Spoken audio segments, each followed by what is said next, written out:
Sveiki! Noriu paklausti, ar jūs turite tikslų, kuriuos atidėliojate jau gal pusmetį, o galbūt ir metus? Kiekvienas mes jų turime, jeigu sąžiningai atsakysim. Tai gali būti sveikatos tikslai, tai gali būti išmokti tam tikrą kalbą užsienį, pradėti sportuoti arba galbūt pakeisti darbą. Tai dėl ko aš to klausiu? Nes yra paruošta programa, kuri vadinasi Tikslų formulė, ir mes darysime seminarą jau kitą antradienį, tai yra Liepos 4 dieną Vilniuje. Ir mes kalbėsim būtent apie tai, kaip padaryti tą tikslą įgyvendinamą, kaip maksimaliai pasinaudoti resursais, kaip sukurti tokią aplinką, kad toks tikslas būtų pasiekiamas.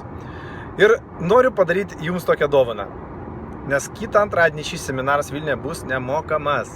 Registruokitės dabar pat, jūs matot mygtuką, spauskit, rezervuokit savo vietą, nes salė yra neguminė.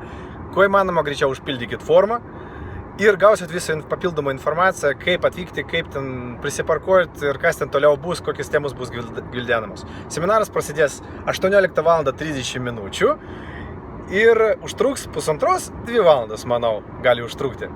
Tai bus tikrai provokacinis treningas, tai bus labai daug praktinių užduočių, daug darbo porose, tai nebus tiesiog paskaita, pamatysit patys. Todėl pasinaudokit tą progą, kadangi šis treningas būtent tą dieną bus nemokamas, kada aš tokią dovaną dar darysiu, nežinau.